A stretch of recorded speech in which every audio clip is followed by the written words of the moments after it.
which occurred December 30th, 1979 in the county of Santa Barbara. In addition, the defendant admitted he personally used a firearm in the course of that murder, a violation of Penal Code Section 12022.5. In addition, the defendant admitted the special circumstance to that murder of Deborah Manning and that the murder was committed in the commission of a rape within the meaning of Penal Code Section 261 and pursuant to Penal Code Section 190.2, paren C, paren 3, paren 3. In addition, the defendant admitted the special circumstance that the murder of Deborah Manning was committed in the commission of a burglary within the meaning of Penal Code Section 459 and a violation of Penal Code Section 190.2, paren C, paren 3, paren 5. Count 5, the charge of murder in the first degree of Robert Offerman, which occurred on December 30th, 1979 in the county of Santa Barbara. In addition, the defendant admitted that he personally used a firearm in the course of that murder, a violation of Penal Code Section 12022.5. In addition, the defendant admitted the special circumstance that the murder of Robert Offerman was committed in the commission of a burglary within the meaning of Penal Code Section 459 and a violation of Penal Code Section 190.2, paren C, paren 3, paren 5. Count 6, the charge of murder in the first degree of Sherry Domingo, which occurred on July 27th, 1981 in the county of Santa Barbara. In addition, the defendant admitted the special circumstance to the murder of Sherry Domingo and that the murder was committed in the commission of a rape within the meaning of Penal Code Section 261 and pursuant to Penal Code Section 190.2, paren C, paren 17, paren 3. In addition, the defendant admitted the special circumstance that the murder of Sherry Domingo was committed in the commission of a burglary within the meaning of Penal Code Section 459 and a violation of Penal Code Section 190.2, paren A, paren 17, paren 7. Count 7, the charge of murder in the first degree of Greg Sanchez, which occurred July 27th, 1981 in the county of Santa Barbara. In addition, the defendant admitted the special circumstance that the murder of Greg Sanchez was committed in the commission of a burglary within the meaning of Penal Code Section 459 and a violation of Penal Code Section 190.2, paren A, paren 17, paren 7. Count 8, the charge of murder in the first degree, Darlene Smith, which occurred between the dates of March 13th, 1980 and March 16th, 1980 in the county of Ventura. In addition, the defendant admitted the special circumstance to the murder of Charlene Smith and that the murder was committed in the commission of a rape within the meaning of Penal Code Section 261 and pursuant to Penal Code Section 190.2, paren A, paren 17, paren 3. In addition, the defendant admitted the special circumstance the murder of Charlene Smith was committed in the commission of a burglary within the meaning of Penal Code Section 459 and a violation of Penal Code Section 190.2, paren A, paren 17, paren 7. Count 9, the charge of murder in the first degree of Lyman Smith, which occurred between the dates of March 13th, 1980 and March 16th, 1980 in the county of Ventura. In addition, the defendant admitted the special circumstance that the murder of Lyman Smith was committed in the commission of a burglary within the meaning of Penal Code Section 459 and a violation of Penal Code Section 190.2, paren A, paren 17, paren 7. Count 10, the charge of murder in the first degree of Patrice Harrington, which occurred on August 21st, 1980 in the county of Orange. In addition, the defendant admitted the special circumstance to the murder of Patrice Harrington that the murder was committed in the commission of a rape within the meaning of Penal Code Section 261 and pursuant to Penal Code Section 190.2, paren A, paren 17, paren 3. In addition, the defendant admitted the special circumstance that the murder of Patrice Harrington was committed in the commission of a burglary within the meaning of Penal Code Section 459 and Penal Code Section 190.2, paren A, paren 17, paren 7. Count 11, the charge of murder in the first degree of Keith Harrington, which occurred on August 21st, 1980 in the county of Orange. In addition, In addition, the defendant admitted the special circumstance of the murder of Keith Harrington, that the murder was committed in the commission of a burglary within the meaning of Penal Code Section 459 and Penal Code Section 190.2, paren A, paren 17, paren 7. Count 12, the charge of murder in the first degree of Manuela Whitenu, which occurred on February 6, 1981 in the County of Orange. In addition, the defendant admitted the special circumstance to the murder of Manuela Whitenu in that the murder was committed in the commission of a rape within the meaning of Penal Code Section 261 and Penal Code Section 190.2, paren C, paren 17, paren 3. In addition, the defendant admitted the special circumstance that the murder of Manuela Whitenu was committed in the commission of a burglary within the meaning of Penal Code Section 459 and a violation of Penal Code Section 190.2, paren A, paren 17, paren 7. Count 13, the charge of murder in the first degree of Janelle Cruz, which occurred May 5th, 1986 in the County of Orange. In addition, the defendant admitted the special circumstance that the murder of Janelle Cruz and that the murder was committed in the commission of a rape within the meaning of Penal Code Section 261 and pursuant to Penal Code Section 190.2, paren C, paren 17, paren 3. In addition, the defendant admitted the special circumstance that the murder of Janelle Cruz was committed in the commission of a burglary within the meaning of Penal Code Section 459 and a violation of Penal Code Section 190.2, paren A, paren 17, paren 7.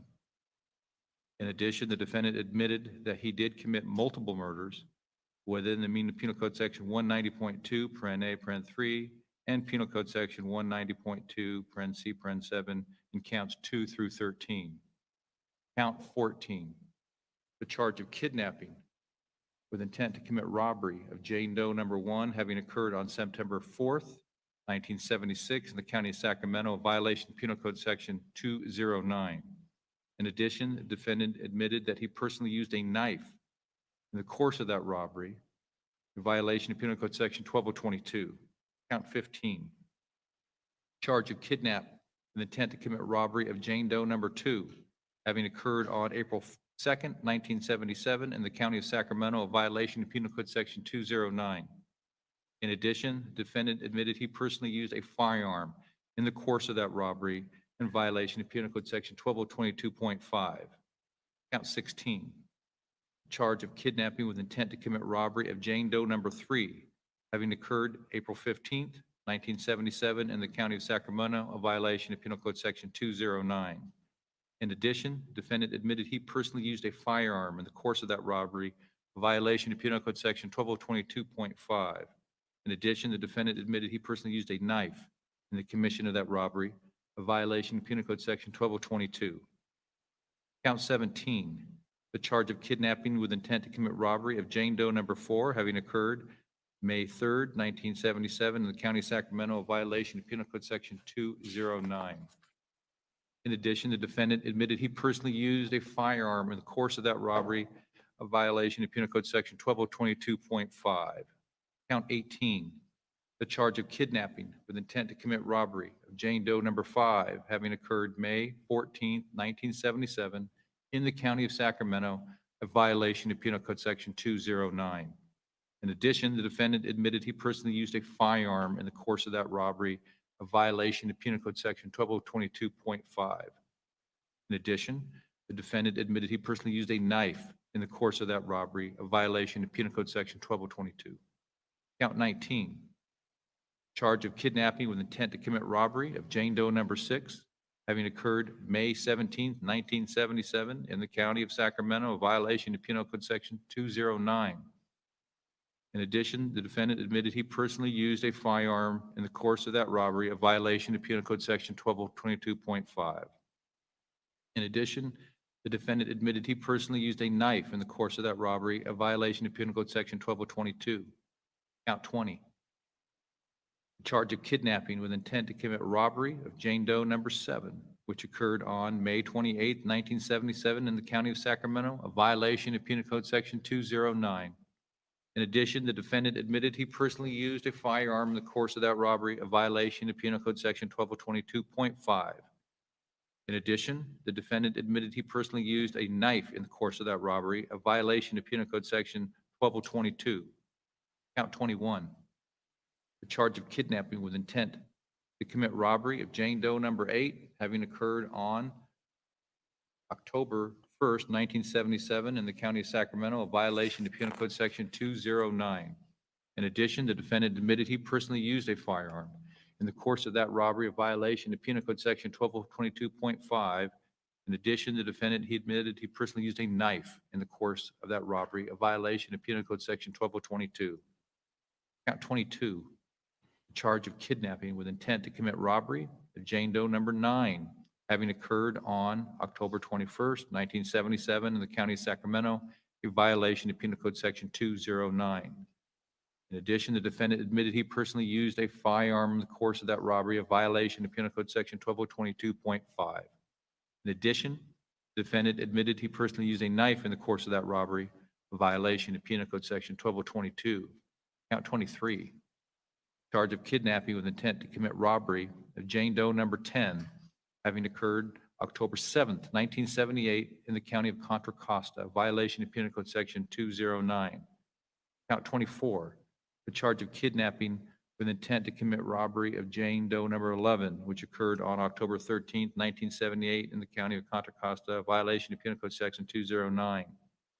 Count 25, charge of kidnapping with intent to commit robbery of Jane Doe number 12, having occurred October 28th, 1978 in the County of Contra Costa, a violation of Penal Code Section 209. In addition, the defendant admitted he personally used a firearm in the course of that robbery, violation of Penal Code Section 12022.5, and that he personally used a knife in the course of that robbery as well, violation of Penal Code Section 12022. Count 26, the charge of kidnapping with intent to commit robbery of Jane Doe number 13, having occurred on June 11th, 1979 in the County of Contra Costa, a violation of Penal Code Section 209. In addition, the defendant admitted he personally used a firearm in the course of that robbery, a violation of Penal Code Section 1222.5. I'm going to hear from, we're going to hear from the people on this imposition of sentencing. I believe the district attorney from Contra Costa County wishes to be heard first.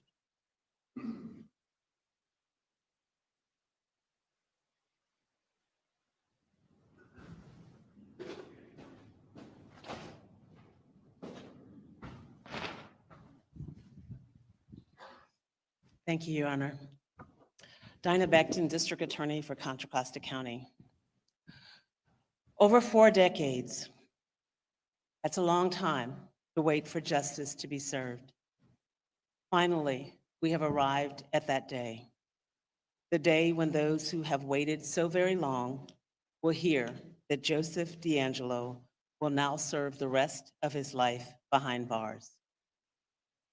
The boogeyman, the man whose horrific, unspeakable crimes devastated the lives of so many people, lives that will never be the same, lives forever changed. Moments, hours of terror that can never be erased or forgotten. I want to underscore the strength of our victims and their families, the courage that they've displayed over the years, and their courage this week to come forward, share in open court with all of us the pain and the agony that they have endured over the years.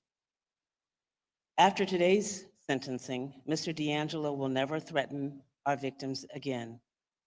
He will never harm another soul. His evil actions are hard to describe and recount. The victims in this case bravely told the court this week the lasting trauma and pain caused by DeAngelo's horrific actions. As a former Superior Court judge myself, hearing from victims during the sentencing phase of a case is powerful and very sobering. Those whose lives were forever changed deserved a day in court. And I want to thank the court for allowing each victim who had the courage and the determination to come forward, allowing them the time to speak. We appreciate the opportunity for their voices to be heard. Thank you, Your Honor. Let us not forget the important words this week from these men and women and their families. Their words were hard to listen to due to the depravity displayed by Mr. DeAngelo, who preyed upon these victims. I appreciate the courage that it took to come forward. Just emphasizing a few statements from our victims in Contra Costa County. One said, "I survived and thrived because of the love and the support of friends and family, for which I can never thank them enough. Now, here we are, all strong women, not victims, having our say to a madman." Another said, "Finally, I can go forward. I have the justice I have been waiting so long for. I never thought I would get it." And last but not least, one said, "We are committed and determined not to let these hours in October 1978 define who we are and what we were to become." I am so encouraged to hear that by finally seeing justice served, our victims now have hope. They have hope for a future. The criminal justice system is often complex, long-winded, and slow. In this case, for decades, DeAngelo eluded capture. However, thanks to the task force under Sacramento District Attorney Anne Marie Schubert, he was brought into custody. Law enforcement officials never gave up hope that we could bring the Golden State Killer to justice. The history in this case and the Contra Costa County District Attorney's Office history is tied to our former cold case investigator, Paul Hull. Mr. Hull spent decades, much of his career, and he played a tremendous role in solving this case and bringing us to this day of reckoning. I want to express my gratitude for Paul Hull's tireless work on this case on behalf of the victims across the state of California. The entire prosecution team spent countless hours to bring this case to a resolution and to assist the victims throughout this entire process, including our victim witness advocates and our attorneys. And I thank the team for the important work that you have done to bring this case to an end. The crimes spanned over 13 years that we know of. The seriousness and the gravity of the offenses, the psychological harm, the pain and the brutality of these offenses requires nothing less than the imposition of the maximum sentence. The victims must be assured that Mr. DeAngelo will never, ever walk this earth again as a free man. Your Honor, I stand for the people to respectfully thank the court for imposing the maximum amount of time allowed. Thank you. Thank you, counsel.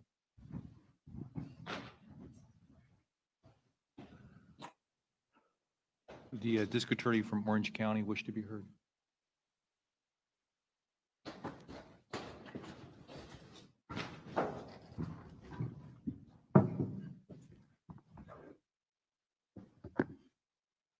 Good morning, Your Honor. If it pleases the court, I cannot thank you enough on behalf of the people of Orange County and the people of the state of California for your grace and your patience, Your Honor. You have been amazing, and I know everybody in this room agrees just how much you have allowed us so much leeway and courtesy during these proceedings. I just wanted to publicly acknowledge you and thank you. Thank you, sir.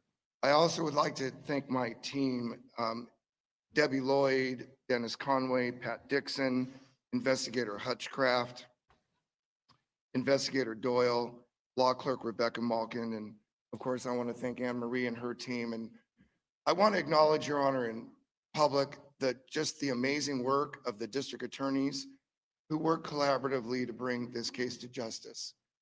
Many people don't know there's two interesting things about a case where a death penalty is on the line. One is that is a decision of the elected district attorneys and no one else. And in California, the only sentence that's handed down by a jury is death. Yesterday marked 40 years to the date that a stranger walked into Patty and Keith Harrington's Dana Point home and robbed those 3-month newlyweds of their life. Yesterday, the day the two brothers testified about their youngest brother, Keith. They never made it to their first wedding anniversary. Manuela Whittam spent 28 short years on this earth, never knowing the joy of motherhood. And you heard yesterday that her surviving husband never lead an appropriate life after until he died. Janelle Cruz, 18 years old, life was ended before she realized her dreams of graduating from college or picking out a wedding dress. Natural things we all live for in our lives. For the last 3 days, we heard about the 13 lives that were cut short through murder. We heard of the memories that were never made. We heard of the dozens and dozens of sexual assault victims who had to go through that depraved act while some of their husbands watched, which is beyond comprehension for me. As he was destroying your lives, he got to be on his boat, blow out birthday candles, hold his granddaughter. But all the time in the back of his mind, he knew we would get. Sir, in 2006, when I was the chairman of the committee that oversaw state prisons in the state assembly for the state of California, I watched the last man executed in the San Quentin death chamber. I was a witness to that death. When I was elected district attorney and this case became mine on behalf of the Orange County citizens, I wanted one thing. I wanted to wait those 25 years, and when I was at 85 or beyond, depending on how long it took for you to appeal your death sentence, I wanted them to wheel me in on my wheelchair. And instead of just staring straight forward in some glazed over eyes, I wanted to stare at you and watch you silently slip into the night.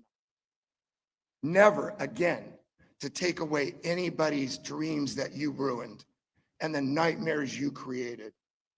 I wanted to watch that. You made it personal, and it was personal for me on behalf of all these people.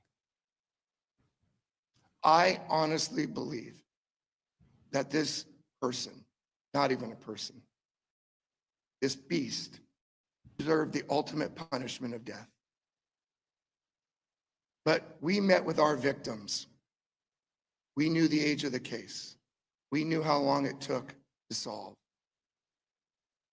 And we knew that this was the right thing to do so you could all be here today in your lifetime, as long as you had this opportunity.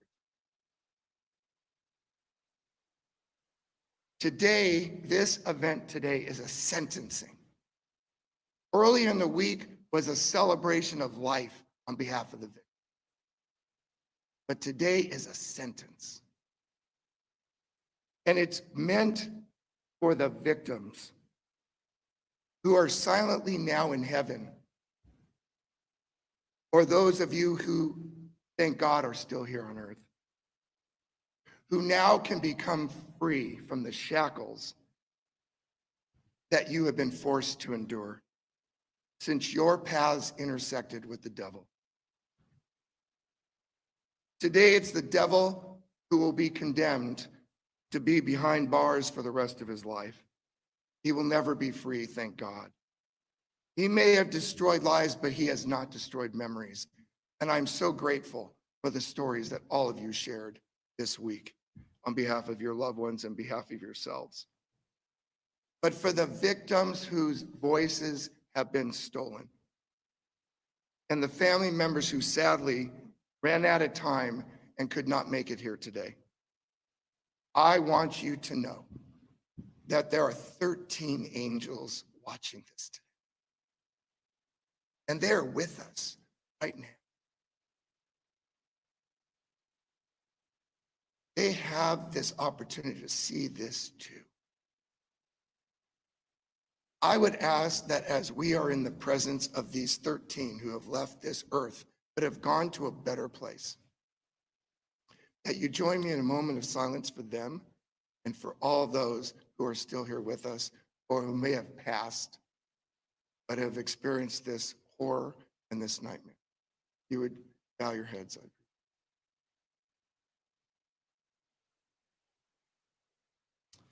On behalf of the people of Orange County and the state of California, Your Honor, again, please accept our just heartfelt thank you for the way you've conducted this court, your personnel. We're so appreciative. Thank you, Mr. Spitzer. Would the district attorney representing Santa Barbara wish to be heard?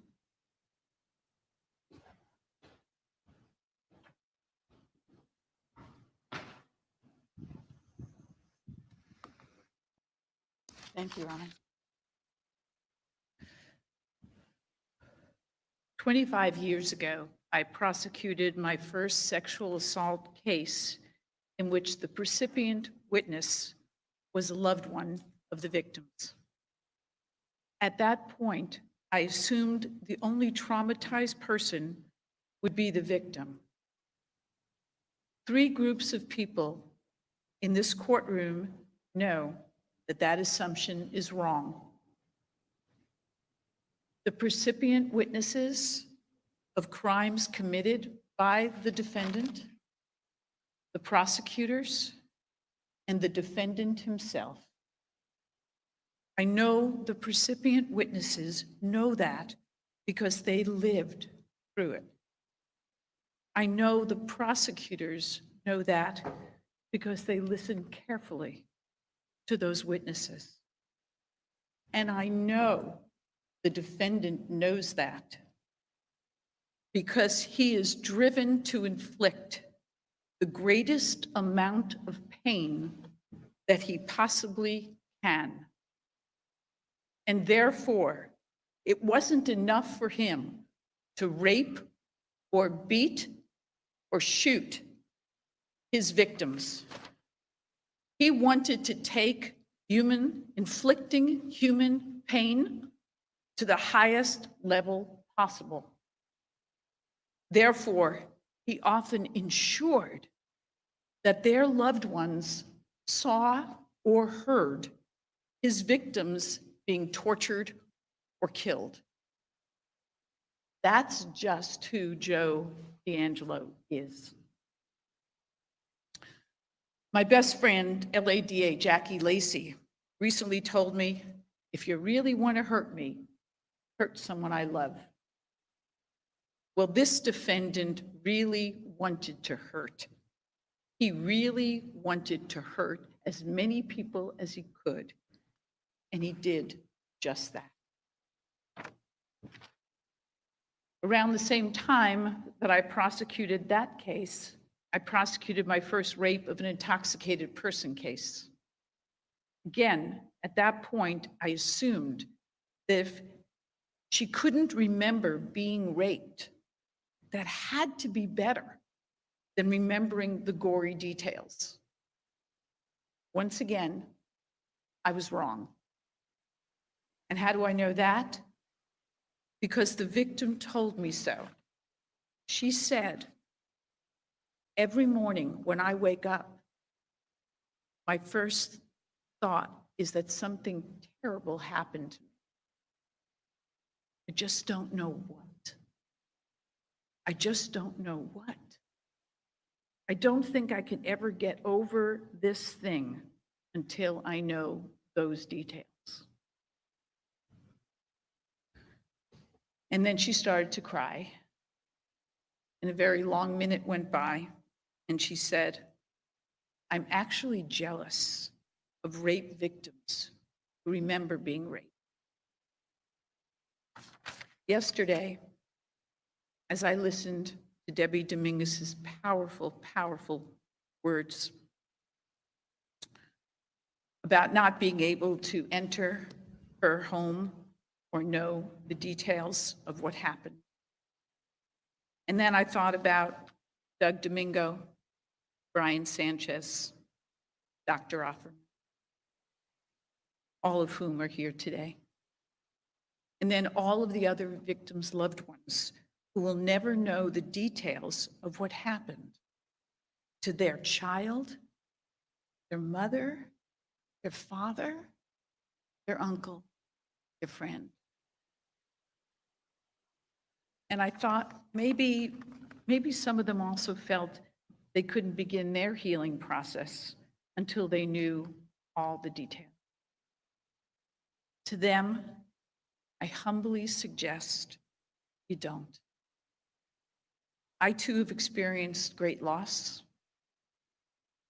I too experienced that. And I believe you, like me, have a hole in your heart that you hope will never heal. Because you love them. You love them so very much. And I believe that is what you need to know. Proceed with your healing process. What you need to know is what you already know. In life, you loved them and they loved you.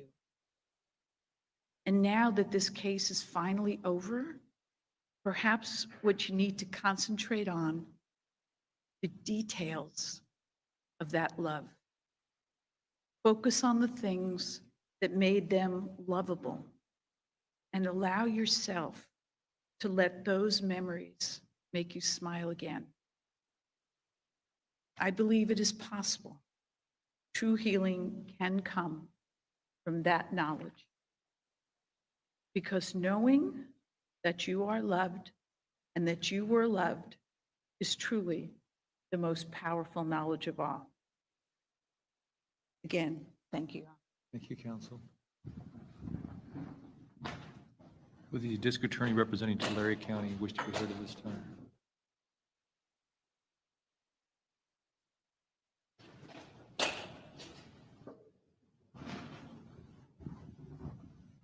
Good morning, Tim Ward, Tulare County District Attorney.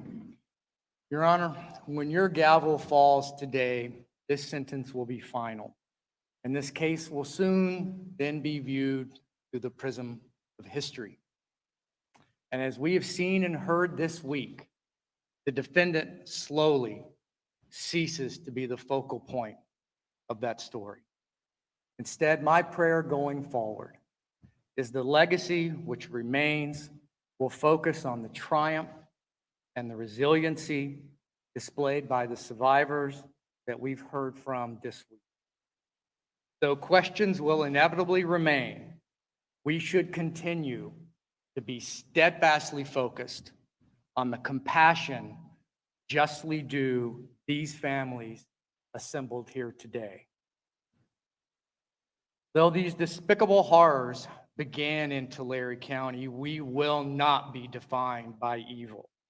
Instead, our entire community stands silently alongside the Snelling, the Hupp, the McGowan families, and all families here today and families across this state.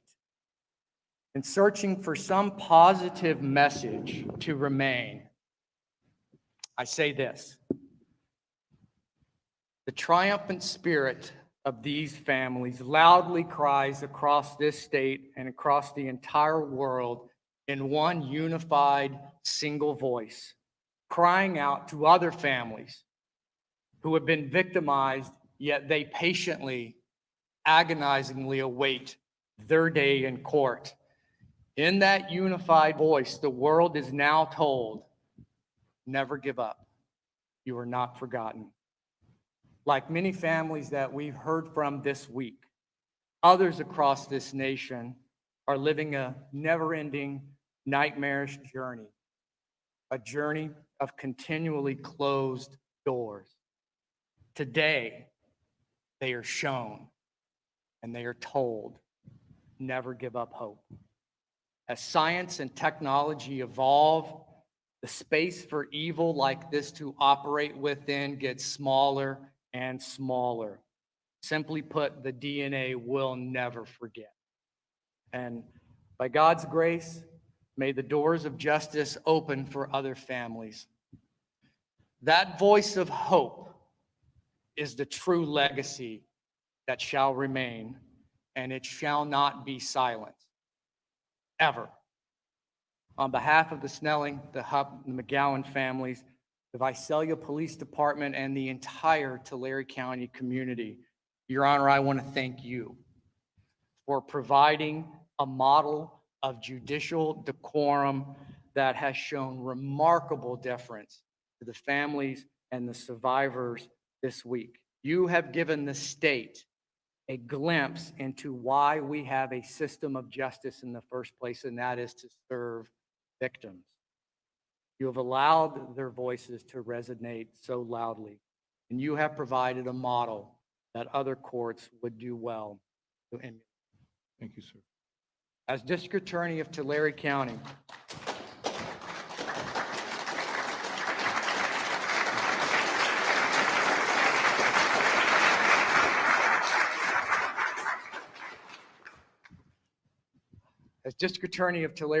it is my honor to speak on behalf of the victims and survivors listed in count 1 of the complaint and give voice to Professor Snelling and Officer McGowan, who cannot do so today. But with their voice, I hereby ask you, Your Honor, to sentence this defendant to the maximum allowed under the law.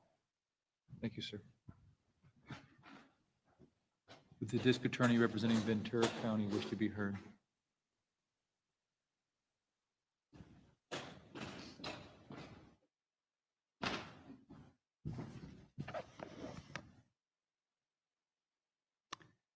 Good morning, Your Honor. I too want to thank you for the courtesy and kindness you so graciously extended to each of the victims over the last 4 days. Your Honor, as we have witnessed during these victim impact statements, this is a case about light and darkness. The victims and survivors who testified before this court are people of light.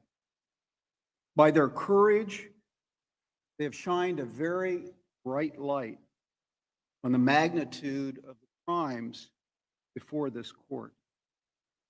It painted a picture of the immense impact these horrific crimes had on their lives.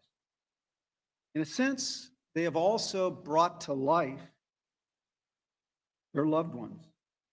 In doing so, they have honored their memories as people of purpose, people of character, people that would have made a difference in this world were it not for their brutal murder at the hands of the defendant, who today, thank goodness, at last faces judgment. And in their statements, the victims and survivors also revealed to us the fundamental goodness of the human spirit and its will to endure, to thrive, even in the face of unspeakable suffering, loss. We must also confront the terrible darkness of the defendant, who sits before this court today stoic, devoid of humanity, lacking any remorse, and utterly unredeemable. And it is telling that his behavior both during the crimes and since his arrest reveals a person who consciously, who willfully, who intentionally avoids the light. His crimes were always committed in the dark of night. And it was common for him to cover lights, to cover furnishings, to cover televisions, to avoid any ambient light.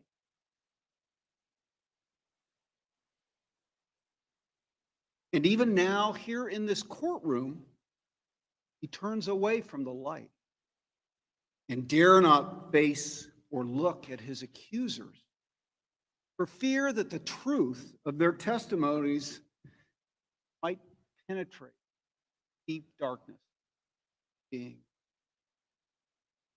Yesterday, during his victim impact statement, Drew Wittoon likened this proceeding to the horror one might see in a war crime. Certainly no event in modern history can fully compare the extermination of 6 million Jews by. But still, Wittoon's analogy is fitting in this case when one looks at the horror, the crimes committed by this defendant. That analogy also reminded me of a story that was told by the chief prosecutor at Nuremberg, former United States Supreme Court Justice William H. Jackson. And the story, I believe, serves as a metaphor for the importance of the rule of law and justice itself, today and always. According to this story, a visitor at a cathedral under construction approached 3 workmen and asked them what it was that they were doing. They were all stonemasons. First muttered, "I'm earning a living." The second gave an uninspired reply, "I'm laying this stone." The third one looked up at the cathedral with a gleam in his eye and his face lit up by his and said, "I'm building a cathedral." Now, one might question the comparison of what we do here today to the building of a cathedral, particularly given the grotesque, gruesome, and ugly nature of the crimes before this court. But I do want to point out that over the last 4 days, we consciously and intentionally avoided showing any images of the gruesome crime scenes that are so much a part of this case. We did so not to marginalize the brutality and sheer cruelty of the defendant's crimes, but instead to honor, to shine a light on, and to pay tribute to the lives of the victims and their survivors. Your Honor, no one in this courtroom doubts or is uncertain about the ultimate sentence that you will impose today. And we acknowledge that no judgment by this court can bring back or fully restore the lives impacted by this cruel serial killer and rapist. Still, you have presided over a very emotional yet dignified and respectful proceeding for the purpose of meting out man's justice on this defendant. And as district attorney for the Ventura County, I am grateful for the way you have acquitted yourself, conducted this proceeding. It is also my fervent hope, my prayer, that much like that stonemason looking up at the beauty of the cathedral he was building, the victims who appeared before you can look up and feel a sense of hope, a sense of renewed hope, a sense of purpose, a sense of life, with the knowledge that today, in this courtroom, in this time, in this place, we all did the very best we could do to deliver man's justice, which, as we know, is never fully adequate. I now respectfully ask the court to impose the maximum sentence authorized by law and the plea in this case. And I Thank you, counsel. Does the district attorney representing Sacramento County wish to be heard at this time?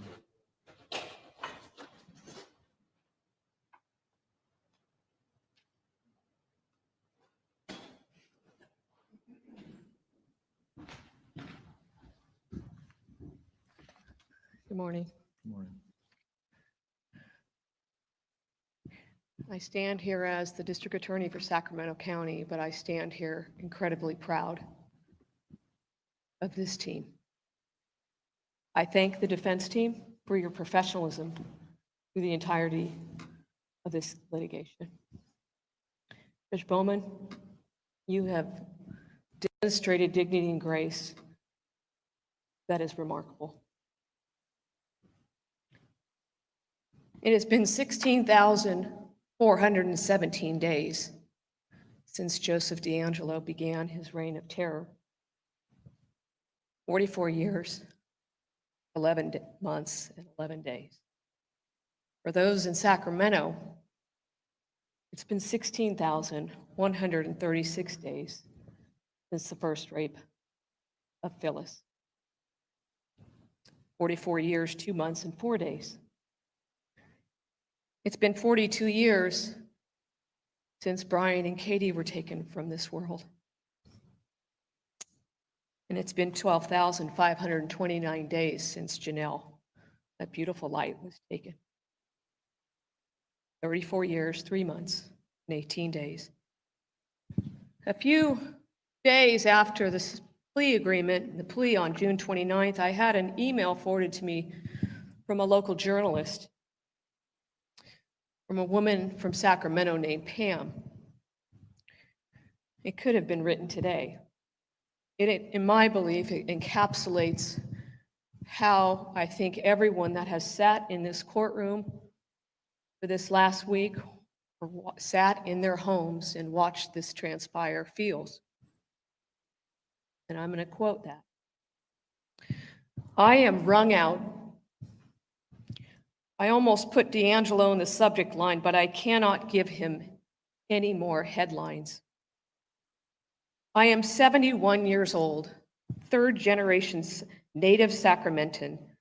I lived through the terror of the East Area rapist. Over the past 40 years, I have read everything regarding this case. No window is ever open or unlocked at night, ever. Gates on either side of our home are locked always. Lights surround our home. My close friends all feel the same. Recently, a contractor in my home questioned why my sturdy, large, nailed picture window facing out hadn't been considered for replacement with, quote, nice sliders with screens to open out. I looked at the 40-something sternly and I said my always ready answer. 3 words: East Area rapist. He made some comment about how he'd heard something about him, but he'd been, quote, arrested. I explained, you don't understand. I lived it. It will never go away. She goes on to say, while I was not a victim, I was a victim. On Monday, June 29th, I sat in front of my TV and I cried. I cried for the victims. I cried for the families. The horror, the terror of what those who died went through in their final moments. As a person of faith, I put my faith in God's love, that He immediately covered those victims in peace and in love. I have to believe that in order to put my foot forward every day. Pam followed up with a note to me just a couple days ago. My heart, my being continues to weep for those victims. For the last week, our hearts and our beings have wept for each of his victims and their families. Their words and their stories will never be forgotten. As described by so many of the murder victim families and the crime victims, our society has been deprived of exceptional and extraordinary people. These rapes and these murders, in the words of our victims, have cut across families, friends, generations, and entire communities. In the words of Brian Sanchez, overwhelming grief is an understatement, and true justice is an overstatement.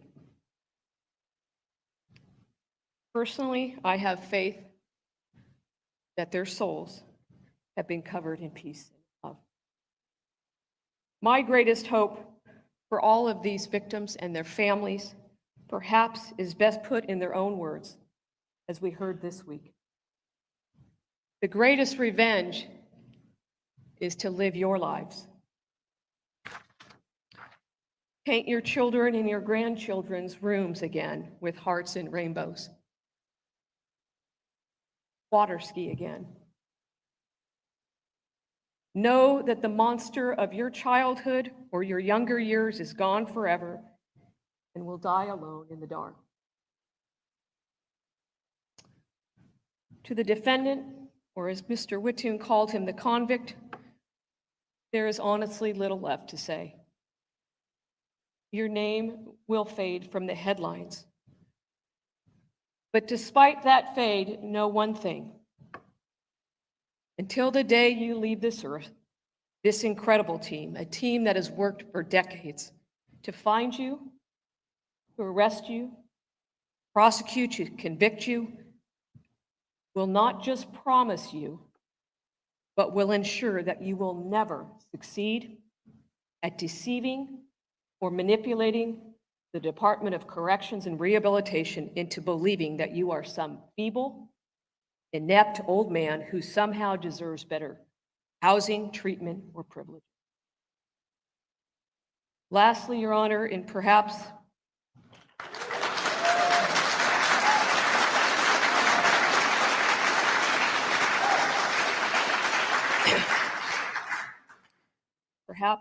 in what I think are some of the most powerful words we heard this week from Chris Pedretti, Mr. DeAngelo, there is no prayer strong enough to save. Thank you. Thank you, Counsel.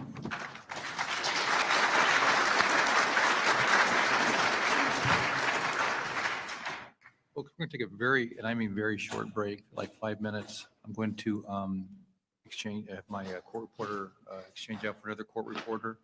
I wouldn't wander off too far. Okay. Thank you. All right, everybody, we're going to be in recess for about 5 minutes. If you could just recess in place, that would be great.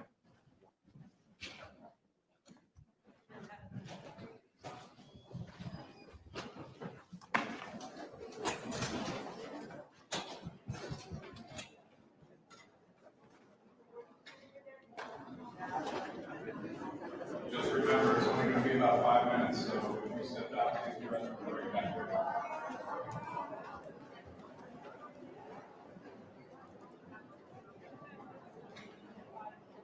Anyone needs to run to the restroom?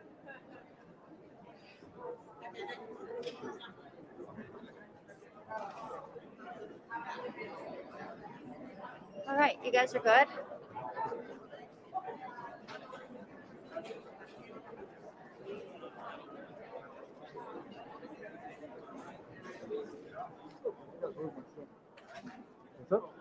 Al, you're good.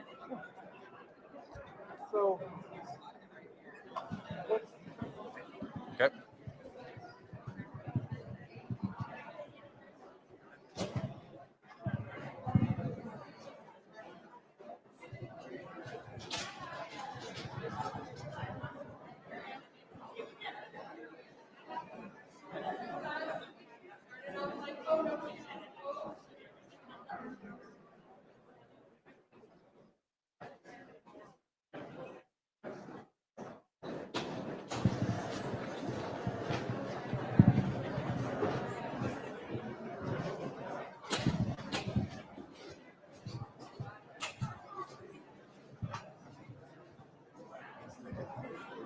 Yeah. 246, did you guys head all the way back to Chambers? Copy.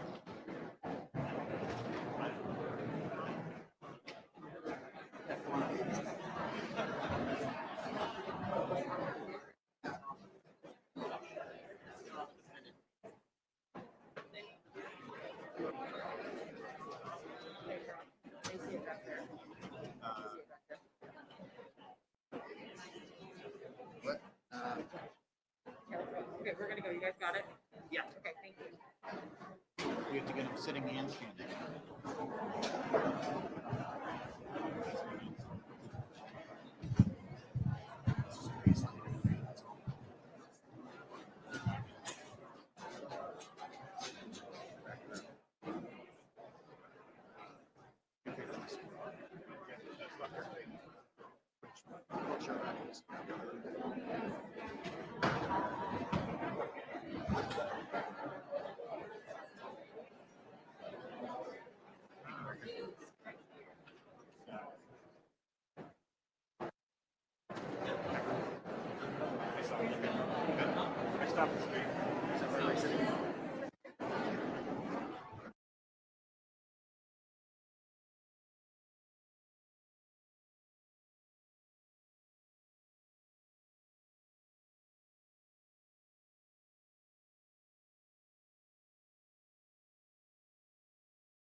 This is from his sister.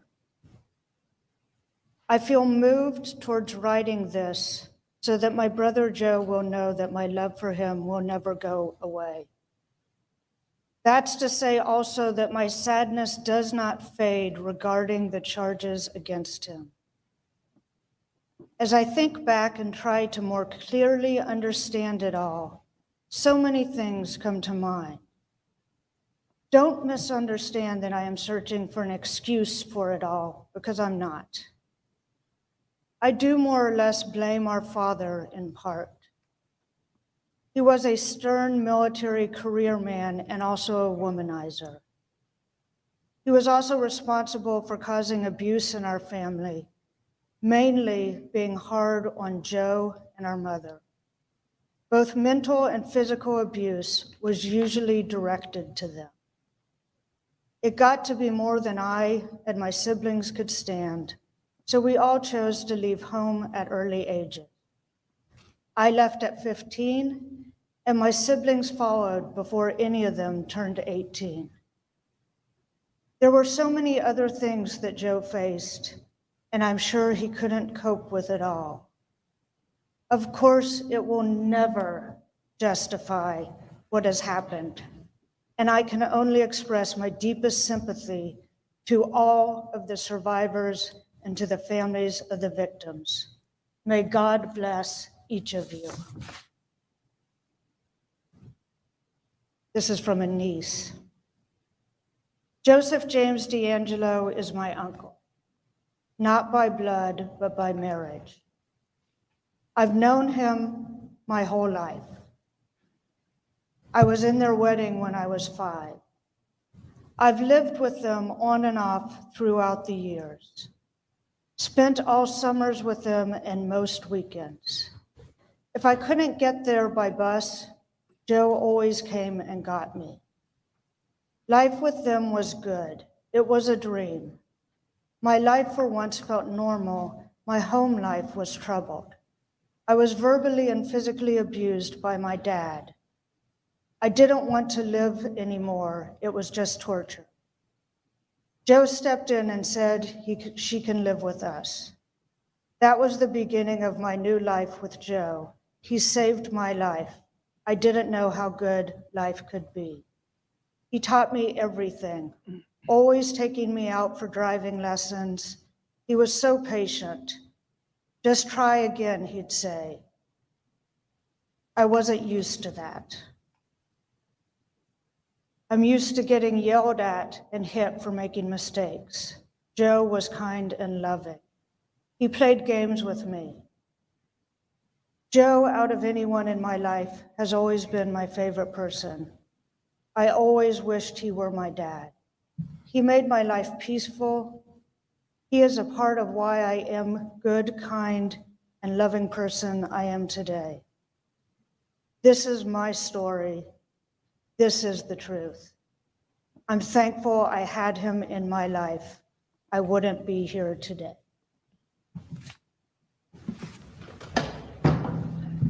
Thank you, counsel. Mr. Kress. Good morning. My family met the DeAngelos when Joe was 13 years old. We were living on Mather Air Force Base. Homes were duplexes, so in a manner of speaking, we were neighbors. I became good friends with Connie. My little brothers played with Johnny. Joseph became good friends with my brothers, and later very close with my family. Joe became another brother, and my parents treated him as they did their own 5 sons. Joe called my parents Mom and Pop. Mom and Dad were sparse with the hands-on punishment, but didn't hesitate to verbally correct us, and Joe was included. We were always having family get-togethers, and Joe was always a part of the fun. Every holiday was a big celebration, and Joseph was included. On Christmas, Joe always had a gift for Mom and Pop. Joseph and my brothers did the typical teenage things: fishing, shooting their BB guns, talking about girls and cars, going to the movies and swimming at the river. Then they were old enough to buy cars, and it was load the car with their buddies and drive-ins, here we come. While we were at Mather Air Force Base, it became clear that household chores, cooking, and other household chores were Joe's responsibilities. He was responsible for his brother and sister, making sure they were fed, homework done, baths, and bed on time. Joe had to make sure the house was cleaned. His mother worked, and of course, his father had a job as well. All this responsibility on a 13-year-old child was too much. He didn't really have a lot of time to goof off like other 13-year-old boys do. He wasn't in baseball, and later high school and junior high, he didn't participate in sports. He showed no interest because his father didn't take an interest in sports or his son. Joe never complained or aired his feelings about things that bothered him. He was not a braggart. I always remember him as smiling, laughing, and enjoying being around the family. I remember nights when my mom was so tired, but she couldn't go to bed because several of my brother's buddies were gathered to discuss girls and dating, and Mom always made time for them. She answered their questions and listened to them. Joe was there on several occasions. He came to the house quite often. After joining the military, he always spent time with the family when home on leave. He brought Mom gifts from different ports of call.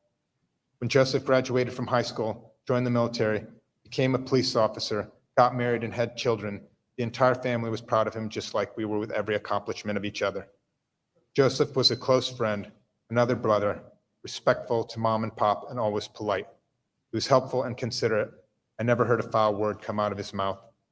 When Joe married and their first child came along, my sister and I took turns babysitting for them. Joe would be sleeping or grocery shopping or baking or paying bills. Sometimes he would be working on his radio-controlled boats. Not just a kit, but 6 to 7 foot boats he would take to Nimbus Lake, and we'd go along to watch. When we were babysitting at noon, we drove to the McGeorge School of Law so Sherry could nurse the baby. Joseph paid us well and was appreciative of our time. He was a good father. He sent his girls to a Montessori school in their early years, and he paid for their college. While they were young, he paid for horseback riding, skating, and supported them in whatever they did. He cooked for them, kept a clean house and a neat yard. Through all this, Joe never forgot to visit Mom and Pop and come to the house on holidays. When Mom and Dad passed away, he came to visit my sister, and I cried. He always told us before he left, "Let me know if you need anything. If there's anything I can do." He always left us hugs when he arrived and left.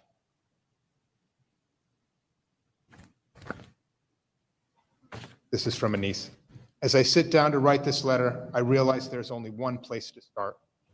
I wish my deepest sympathy, sorrow, and pain relief to all of the victims. I cannot imagine what any of you endured. I'm simply writing this letter to tell you I do not know the person known as the Golden State Killer. In no time did I see anything that would have led me to believe that. I know him as my Uncle Joe, whom I love clearly. My Uncle Joe was always my hero, the one I couldn't wait to see.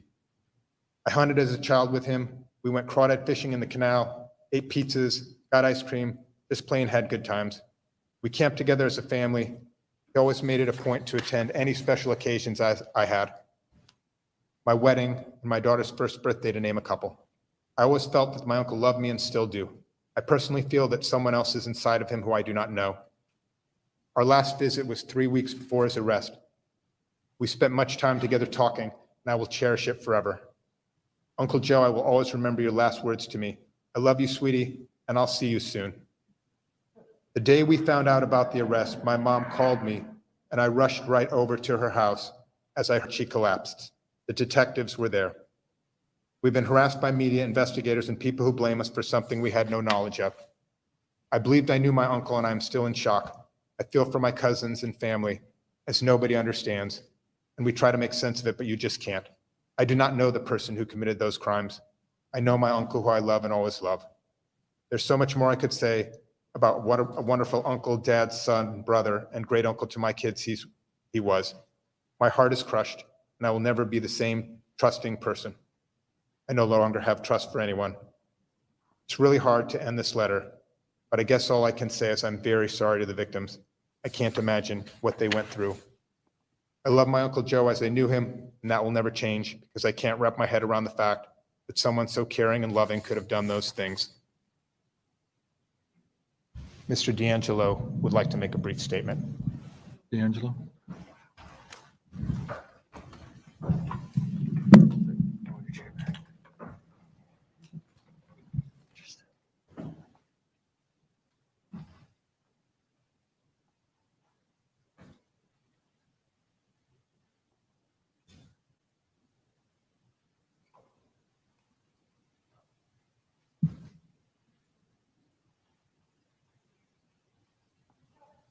I've listened to all your statements, each one of them.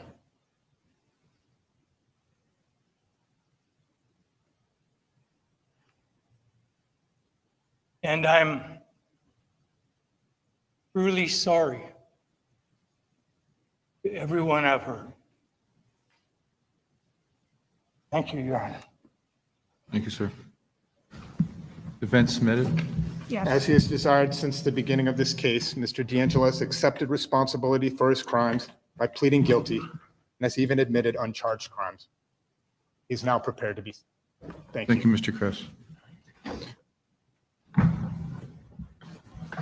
Reference to Sacramento Probation Department for pre-sentence investigation report was waived at the time of plea, and a 1203.C report was requested or will be requested. Courts also considered the sentencing memorandums submitted by the defense as well as the people. With respect to the approval of this disposition, the court approves of this plea. I have considered the comments of counsel, the facts in this case, as well as the overall circumstances of this disposition.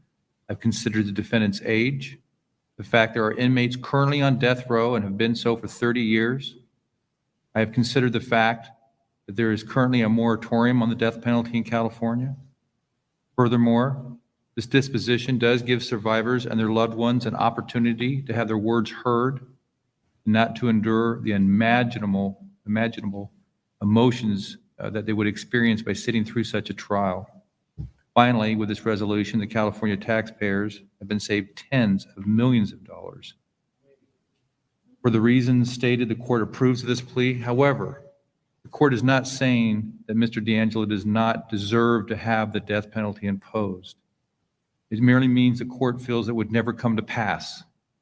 In truth, all the parties should be commended in reaching this resolution, for the result of this trial and a plea of guilty is the same.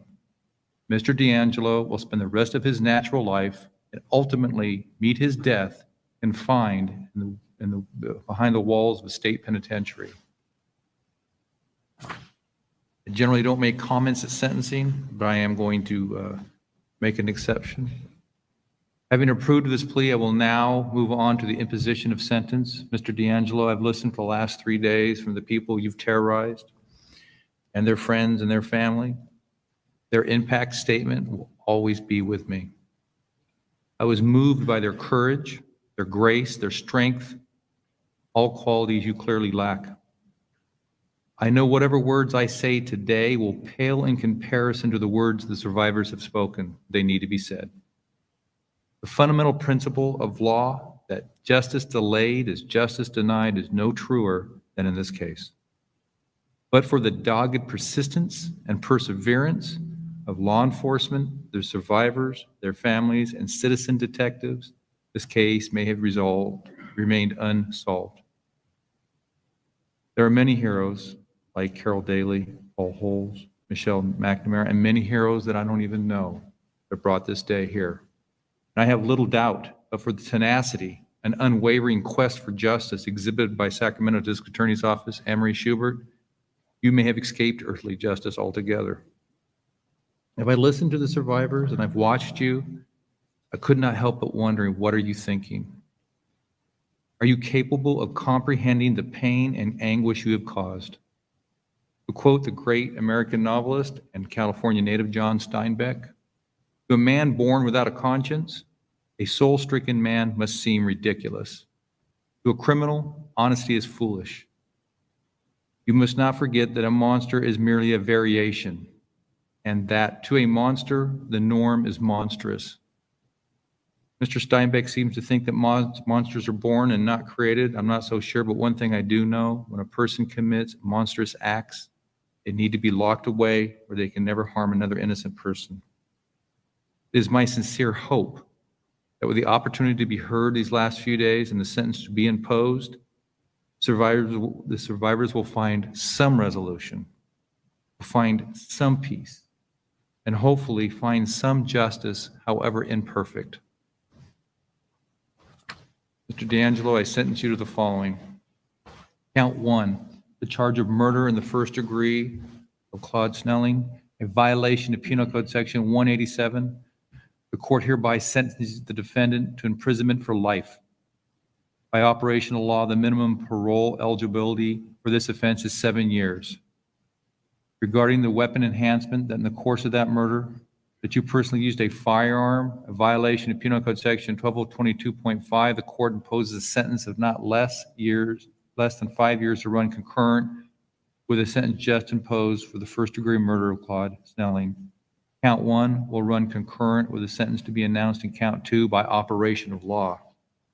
Count two, for the charge of murder in the first degree of Katie Majori, a violation of Penal Code Section 187, and in conjunction with the multiple murder special circumstance Penal Code 190.2, paren A, paren 3, and Penal Code Section 190.2, paren C, paren 5, this court hereby sentences the defendants to life without the possibility of parole.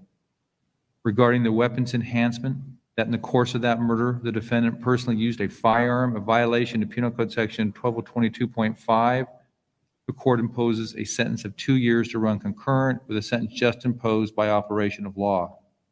The sentence in count two is to run concurrent with the sentences on all pre-1979 offenses. However, the life without the possibility of parole sentence as to counts two will run consecutive to all post-1979 life without the possibility of parole sentences in counts 4 through 13 and count 26. Count three, for the charge of murder in the first degree of Brian Majori, a violation of Penal Code Section 187, and in conjunction with the multiple murder special circumstance code 190.2, paren C, paren 3, as well as Penal Code Section 190, paren C, paren 5, the court hereby sentences you to life without the possibility of parole. Regarding the weapons enhancement, in the course of that murder, the defendant personally used a firearm, a violation of Penal Code Section 122.5. The court imposes a sentence of 2 years to run concurrent with a sentence just imposed by operation of law. The sentence in count three to run concurrent with count two by operation of law. Count four, for the charge of murder in the first degree, Deborah Manning, a violation of Penal Code Section 187, a murder having been committed while engaged in the commission of a rape, violation of Penal Code Section 190.2, paren C, paren 3, and burglary, violation of Penal Code Section 190.2, paren C, paren 3, paren 5. The court hereby sentenced the defendant to an additional life without the possibility of parole. Regarding the weapons enhancement, in the course of that murder, the defendant personally used a firearm, a violation of Penal Code Section 122.5. The court imposes an additional sentence of 2 years to run consecutive.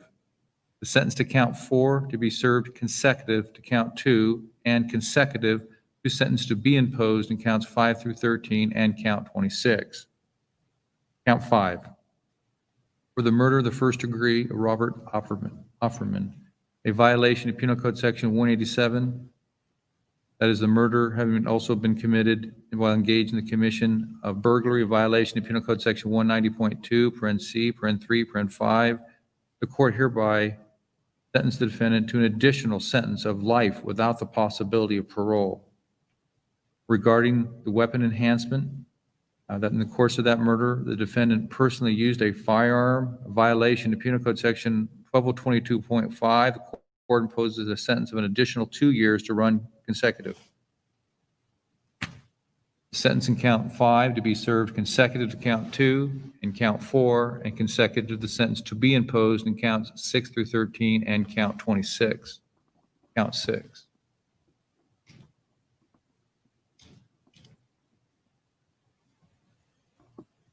For the murder in the first degree of Sherry Domingo, a violation of Penal Code Section 187. That murder having been committed while engaged in the commission of rape, a violation of Penal Code Section 190.2, paren A, paren 17, paren 3, and burglary, a violation of Penal Code Section 190.2, paren A, paren 17, paren 7. The court hereby sentences the defendant to an additional sentence of life without the possibility of parole. The sentence in count six to be served consecutive to counts 2, 4 and 5, and consecutive to the sentence to be imposed in counts 17 through 13 and count 26. Count 7, for the charge of murder in the first degree of Greg Sanchez, a violation of Penal Code Section 187. That murder having been committed while engaged in the commission of a burglary, a violation of Penal Code Section 190.2, paren A, paren 17, paren 7. The court hereby sentences the defendant to an additional sentence of life without the possibility of parole. Regarding the weapons enhancement, that in the course of that murder, defendant personally used a firearm, a violation of Penal Code Section 12022.5, the court imposes an additional sentence of 2 years to run consecutive. The sentence in count 7 to be served consecutive to counts 2 and counts 4 through 6, and consecutive to the sentence to be imposed in counts 8 through 13 and count 26. Count 8. For the charge of murder in the first degree of Charlene Smith, violation of Penal Code Section 187. That murder having been committed while engaged in the commission of rape, a violation of Penal Code Section 190.2, paren A, paren 17, paren 3, and burglary, a violation of Penal Code Section 190.2, paren A, paren 17, paren 7. The court hereby sentences the defendant to an additional sentence of life without the possibility of parole. That sentence in count 8 to be served consecutive to counts 2 and counts 4 through 7, as well as consecutive to the sentence to be imposed in counts 9 through 13 and count 26. Count 9. For the first degree murder of Lyman Smith, a violation of Penal Code Section 187. That murder having been committed while engaged in the commission of a burglary, a violation of Penal Code Section 190.2, paren A, paren 17, paren 7. The court hereby sentences the defendant to an additional sentence life without the possibility of parole. The sentence in count 9 to be served consecutive to counts 2 and counts 4 through 8, and consecutive to the sentence to be imposed in counts 10 through 13 and count 26. Count 10. For the charge of murder in the first degree of Patrice Harrington, a violation of Penal Code Section 187. That murder having been committed while engaging in the commission of rape, violation of Penal Code Section 190.2, paren A, paren 17, and paren 3, and burglary, a violation of Penal Code Section 190.2, paren A, paren 17, paren 7.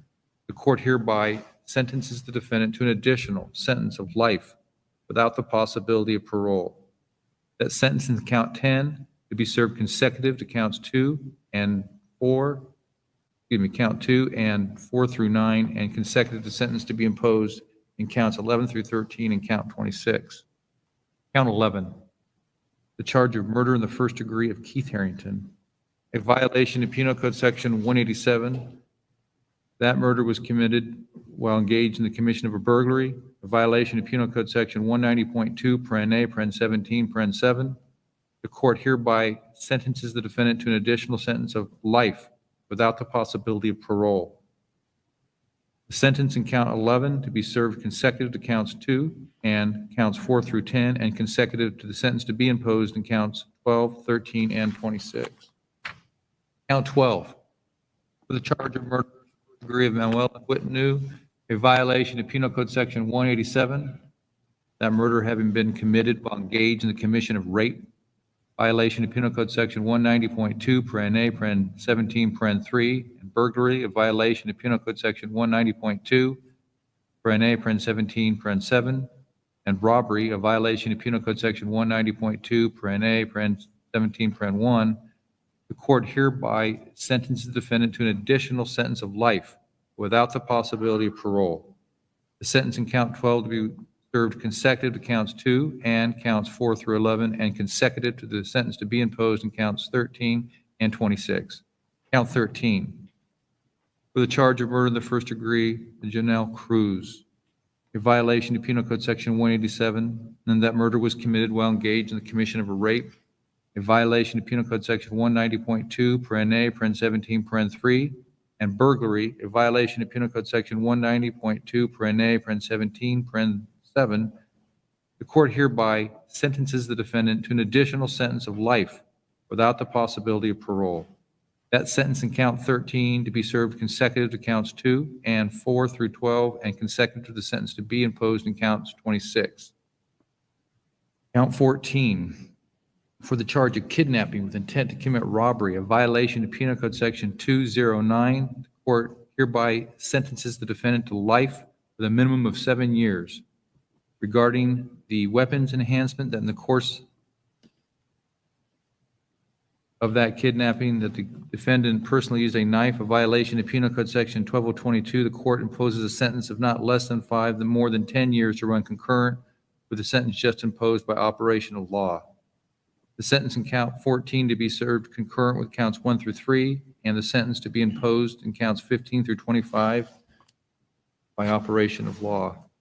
Count 15, for the charge of kidnapping with intent to commit robbery, a violation of Penal Code Section 209, the court hereby sentences the defendant to life with a minimum of 7 years. Regarding for the weapons enhancement, that the course of that kidnapping, the defendant personally used a firearm, a violation of Penal Code Section 12022, the court hereby imposes a sentence of not less than 5 years to run concurrent with the sentence just imposed by operation of law. The sentence in count 15 to be served concurrent with counts 1 through 3 and count 14, and the sentence to be imposed in counts 16 through 25 by operation of law. Count 16, the charge of kidnapping with intent to commit robbery, a violation of Penal Code Section 209, the court hereby sentences the defendant to life with a minimum of 7 years. Regarding the weapons enhancement, in the course of that kidnapping, the defendant personally used a firearm, violation of Penal Code Section 12022.5. The court imposes a sentence of not less than 5 years to run concurrent with the sentence just imposed by operation of law. Regarding the weapons enhancement, that in the course of that kidnapping, the defendant personally used a knife, violation of Penal Code Section 12022, the court imposes a sentence of not less than 5, no more than 10 years to run concurrent with the sentence just imposed by operation of law. The sentence in count 16 to be served concurrent with counts 1 through 3 and 14 and 15, and the sentence to be imposed in counts 17 through 25 by operation of law. Count 17, for the charge of kidnapping with intent to commit robbery, a violation of Penal Code Section 209, the court hereby sentences the defendant to life with a minimum of 7 years. Regarding the weapons enhancement, in the course of that kidnapping, the defendant personally used a firearm, a violation of Penal Code Section 12022.5. The court imposes a sentence of not less than 5 years to run concurrent with the sentence just imposed by operation of law. The sentence in count 17 to be served concurrent with counts 1 through 3 and 14 through 16, and the sentence to be imposed in counts 18 through 25 by operation of law. Count 18, for the charge of kidnapping with intent to commit robbery, a violation of Penal Code Section 209, the court hereby sentences the defendant to life with a minimum of 7 years. Regarding the weapons enhancement, in the course of that kidnapping, the defendant personally used a firearm, a violation of Penal Code Section 12022.5. The court imposes a sentence of not less than 5 years to run concurrent with the sentence just imposed by operation of law. Regarding the weapons enhancement, in the course of that kidnapping, the defendant personally used a knife, a violation of Penal Code Section 12022. The court imposes a sentence of not less than 5, no more than 10 years to run concurrent with the sentence just imposed by operation of law. The sentence in count 18 to be served concurrent with counts 1 through 3 and counts 14 through 17, and the sentence to be imposed in counts 19 through 25 by operation of law. Count 19, the charge of kidnapping with intent to commit robbery, a violation of Penal Code Section 209. The court hereby sentences the defendant to life with a minimum of 7 years. Regarding the weapons enhancement, that in the course of that kidnapping, the defendant personally used a firearm, a violation of Penal Code Section 12022.5. The court imposes a sentence of not less than 5 years to run concurrent with the sentence just imposed by operation of law. Regarding the weapons enhancement, that in the course of that kidnapping, the defendant personally used a knife, a violation of Penal Code Section 12022. The court imposes a sentence of not less than 5, no more than 10 years to run concurrent with the sentence just imposed by operation of law. The sentence in count 19 to be served concurrent with counts 1 through 3 and counts 14 through 18, and a sentence to be imposed in counts 20 through 25 by operation of law.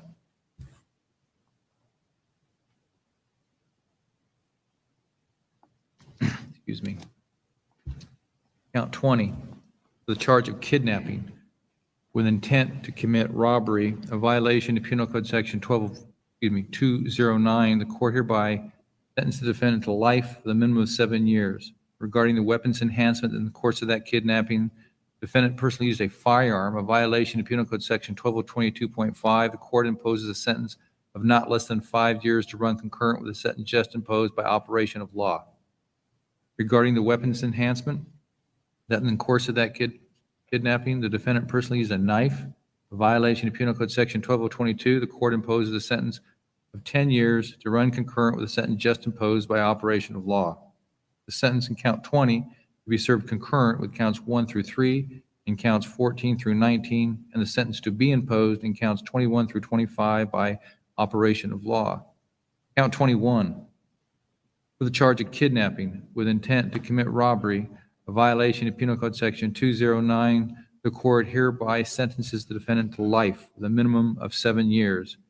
Regarding the weapons enhancement, that in the course of that kidnapping, the defendant personally used a firearm, a violation of Penal Code Section 1222.5, the court imposes a sentence of not less than 5 years to run concurrent with a sentence just imposed by operation of law.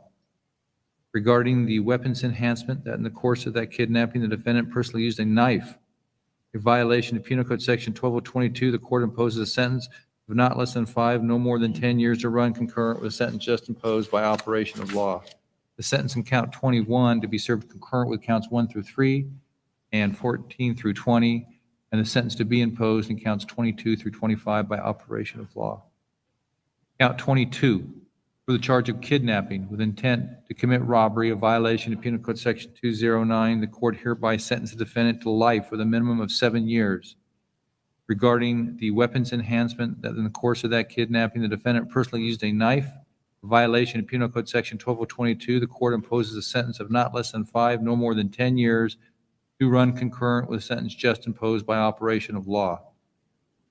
Regarding the weapons enhancement, that in the course of that kidnapping, the defendant personally used a firearm, a violation of Penal Code Section 1222.5, the court imposed a sentence of not less than 5 years to run concurrent with a sentence just imposed by operation of law.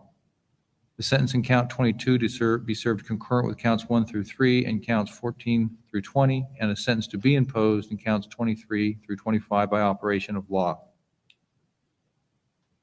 Count 23, for the charge of kidnapping with intent to commit robbery, a violation of Penal Code Section 209, the court hereby sentences the defendant to life with a minimum of 7 years. Regarding the weapons enhancement, that in the course of that kidnapping, the defendant personally used a knife, a violation of Penal Code Section 12022, the court imposes a sentence of not less than 5, no more than 10 years to run concurrent with a sentence just imposed by operation of law. Regarding the weapons enhancement, that in the course of that kidnapping, the defendant personally used a firearm, a violation of Penal Code Section 1222.5, the court imposes a sentence of not less than 5 years to run concurrent with a sentence just imposed by operation of law. The sentence in count 23 to be served concurrent with counts 1 through 3 and counts 14 through 22, and the sentence to be imposed in counts 24 and 25 by operation of law. Count 24, the charge of kidnapping with intent to commit robbery, a violation of Penal Code Section 209, the court hereby sentences the defendant to life with a minimum of 7 years. Regarding the weapons enhancement, that in the course of that kidnapping, the defendant personally used a firearm, a violation of Penal Code Section 12022.5, the court imposes a sentence of not less than 5 years to run concurrent with the sentence just imposed by operation of law. The sentence in count 24 to be served concurrent with counts 1 through 3 and 14 through 23, with a sentence to be imposed in count 25 by operation of law. Count 25, the charge of kidnapping with intent to commit robbery, a violation of Penal Code Section 209, the court hereby sentences the defendant to life with a minimum of 7 years.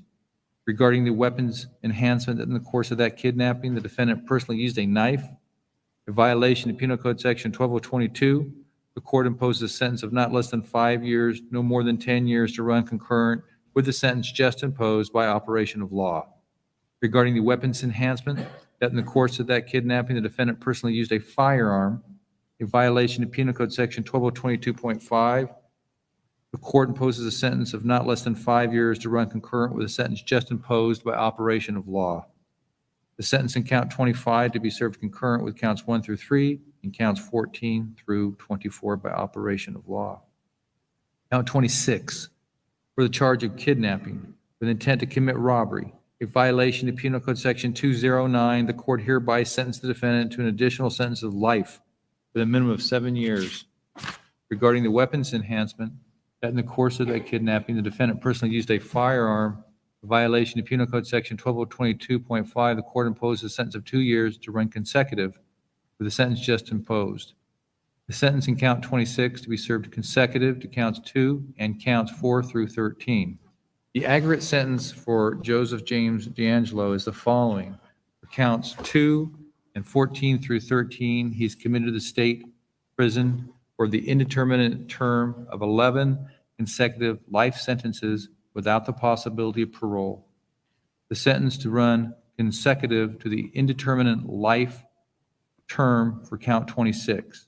The weapons enhancements in counts 4, 5, 7, and 26 consist of an aggregate determinate term of 8 years to run consecutive. Another way to state the sentence is as follows. Mr. DeAngelo is sentenced to a total of 11 life without the possibility of parole sentences, plus an additional life sentence, plus an additional 8 years.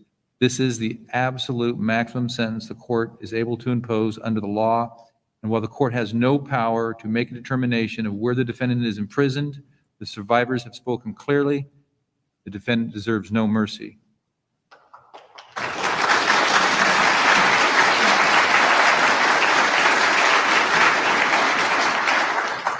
Credits are restricted to 850 actual days. The California restitution statute, Penal Code Section 1202.4, did not take an effect until January 1st, 1985. Prior to that, there was no provision for restitution. The court will order restitution for count 13, the murder of Janelle Cruz. If the defendant is entitled to a hearing on that restitution, the Department of Corrections is authorized to collect restitution according to the acceptable statutes and regulations. The order for restitution is enforceable as a civil judgment. Prior to 1984, Penal Code Section 672 provided a fine to up to $5,000 for a conviction of a felony. Commencing January 1st, 1984, the fine was increased to $10,000. Consequently, counts 1 through 12 and counts 14 through 26 are subject to a maximum of $5,000 fine, and count 13 is subject to a maximum of $10,000 fine, and I order these fees and fines to be imposed at the maximum. Pursuant to Penal Code Section 290 or 290, you must register as a sex offender with the chief of the police in the city or the sheriff or the county in which you reside for the remainder of your life. You must submit to an AIDS test. Pursuant to Penal Code Section 1202.1, you are advised that you may never own or possess a firearm or ammunition for the rest of your life. You are ordered to satisfy the requirements of Penal Code Section 296 and 296.1 by providing DNA samples as well as thumb and palm prints. Having waived your appeal rights, the advisement of appellate rights are not applicable.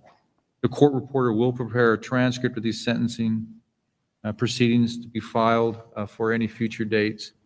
Counsel, is there anything else before we adjourn? No, Your Honor. All right, thank you. Mr. DeAngelo, you're now remanded to the custody of the Sheriff of Sacramento to be delivered to the custody of Director of Corrections and Rehabilitation to serve the remainder of your life in state prison. We are adjourned.